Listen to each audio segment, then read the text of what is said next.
Jau beveik baigtas statyti tikrai puošnus namelis. Šeimininkams likę apdailos darbai. Praeityje didžiausi vargai ir kamuojantys klausimai, svarbiausias iš kurių iš ko statytis namą. Prieš tai statytam name statėm iš keramikinių plytų ir kas labiausiai nepatiko, tai ilgos statybos. Šio namo savininkai nusprendė rinktis silikatinius arko blokelius, kuriuos, kol dar nebaigta statyba, dar galime išvysti po apdailiniam plytom namo vidinėse pertvarose. Kodėl mes pasirinkom būtent šitos blokelius, tai buvo greita statyba.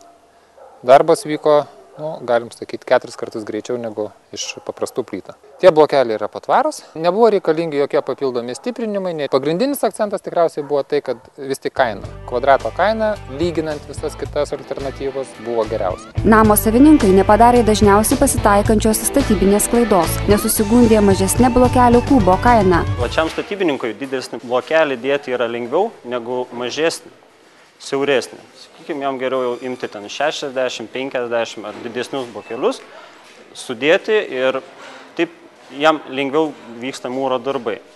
Tokie blokeliai dažniausiai kubo kainos būna pigesnis. Ir niekas neakcentuoja, kodėl. Geros statybos pagrindas – tai blokelių tvirtumas. Didesnis blokas, jis yra silpnesnis, turi mažesnį gniuždymą, todėl jo reikia daugiau. Sakykime, 25 cm, 30, 40, nesvarbu kiek. Mažesni blokai dažniausiai būna sunkesni, gniuždymas yra geresnis. Pavyzdžiui, silikatiniai arko blokai yra tvirti ir geriau atlaiko apkrovas. Jų užtenka 18 cm storio. Taigi paradoksas, nors lyginant su kitais blokais arko kubo kaina didesnė, tačiau dėl mažesnio reikalingo kiekio bendra sienos samata, tai yra sienos kvadratinio metro kaina, bus mažesnė.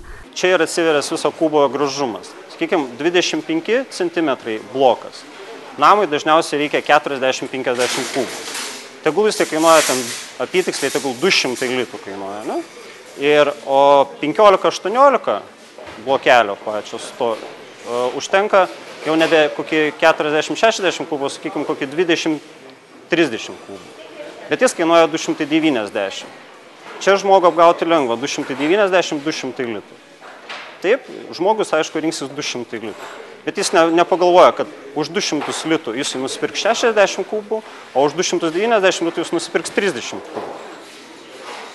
Tai šiuo atveju klausimas, kam mokėti brangiau kubotūros kainą už blokelį, kai geriau uždėti plonesnį ir sumokėti pigiau už termoizoliacinį sluoksnį. Priminsime, kad pagal statybos techninių matavimų reglamentą bendra gyvenamojo namo sienos varža turi būti lygi 5. Tokią šiluminę varžą įmanom pasiekti termoizoliacinė medžiagom, o nesusigundyti pačių blokelių varža.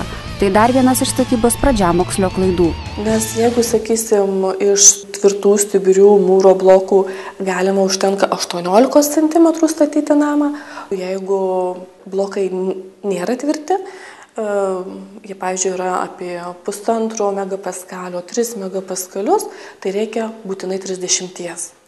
Tai irgi tai yra sąnaudos, jie yra truputį šiltesni, bet termoizoliacijos skirtumas ten bus labai mažas, minimalus, 2 arba 5 cm. Tai jau geriau rinktis tvirtus, atitinkančius paskirtį blokelius, o ne susigundyti truputį šiltesniais, bet jų reikės į patį objektą žymiai daugiau, negu reikėtų imant blokelius pagal jų tiesioginę paskirtį. Taigi, svarbiausia savo namui rinktis tvirtus mūro blokus ir skaičiuoti ne kubo kainą, o bendrą sienos kvadratinio metro kainą.